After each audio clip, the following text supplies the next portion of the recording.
Disclaimer. This video is made for entertainment purpose only. It doesn't mean to hurt any. And don't take it seriously.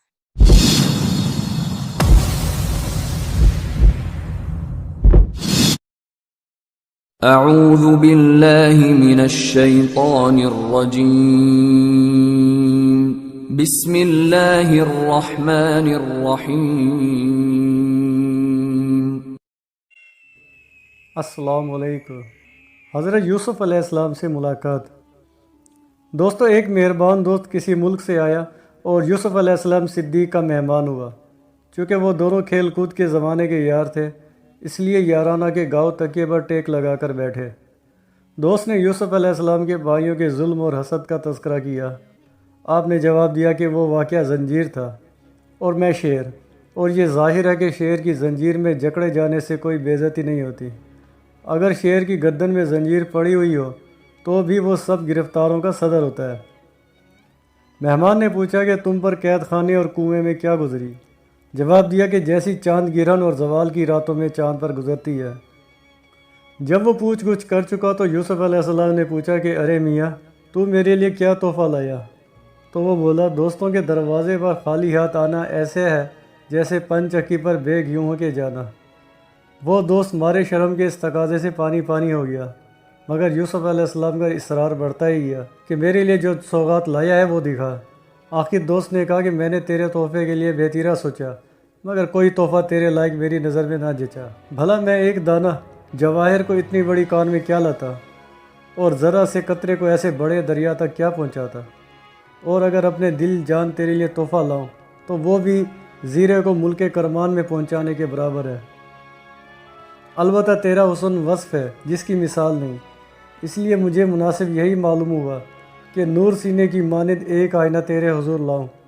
تو جو آسمان کی شمع یعنی سورج کی طرح سارے عالم کی شمع ہے، میں تیرے لیے ایک آئینہ لایا ہوں تاکہ تو اپنی من مونی صورت اس میں دیکھے، اور جب بھی تو اپنی صورت اس میں دیکھے تو مجھے یاد کرے۔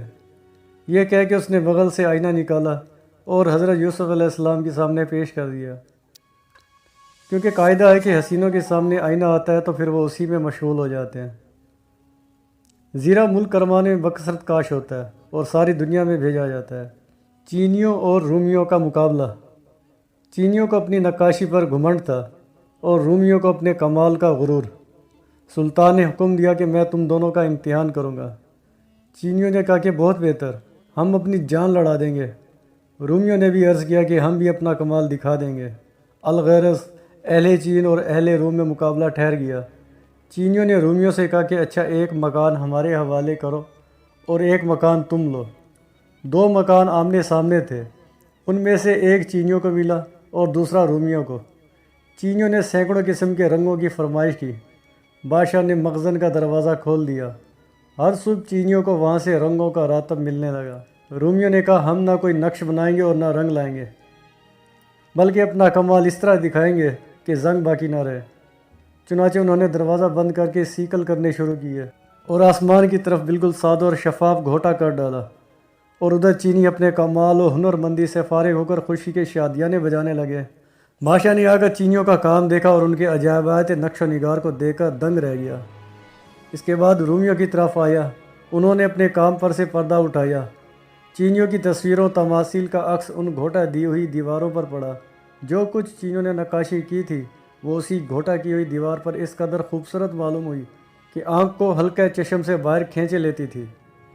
اے فرزند، رومیوں کی مثال ان باصفا صوفیوں کی سی ہے جو نہ کتب دین پڑھے ہوئے ہیں نہ فضیلت علم و ہنر رکھتے ہیں، لیکن انہوں نے طمع، حرص، بخل اور کینے وغیرہ کے زنگ سے اپنے سینوں کو مانج کر ایسی سیکل کر لی ہے کہ ان کے دل صاف و شفاف آئینہ ہو گئے ہیں جس میں ازلی حسن کا جو صورت سے پاک ہے نقش اتر آتا ہے۔ حضرت لقمان پر الزام۔ حضرت لقمان رضی اللہ تعالیٰ عنہ ایک شخص کے غلام تھے۔ وہ اپنے امیر اپنے تمام غلاموں میں لقمان ہی کو بہت کمزور و بدرو پاتا تھا۔ وہ امیر سب غلاموں کو میوہ چننے کے لیے باغ روانہ کیا کرتا تھا۔ لقمان رضی اللہ تعالیٰ عنہ بھی ان سب غلاموں کے ساتھ ساتھ جاتے تھے۔ سر سے پیر تک مجسم عقل، مگر صورت کالی رات کی طرح سیاہ تھی۔ وہ غلام جو میوہ جمع کرتے ان میں سے خود بھی کھا جاتے تھے۔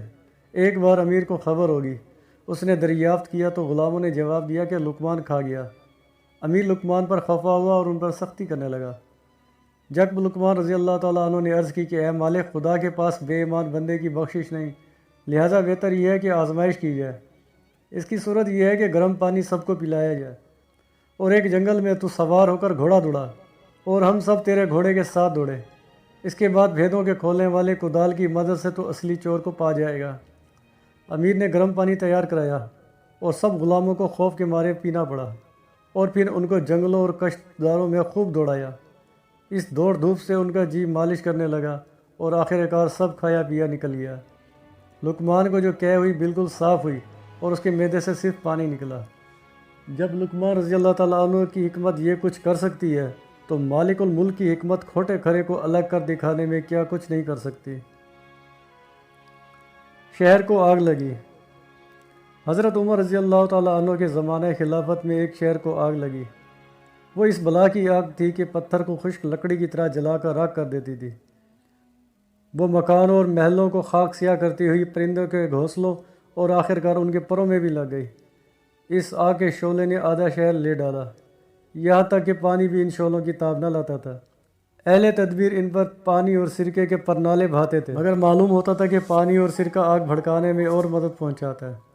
آخر کار خلقت حضرت عمر رضی اللہ تعالیٰ عنہ کے پاس دوڑی ہوئی آئی اور عرض کی کہ ہماری آگ کسی پانی سے نہیں بجھتی۔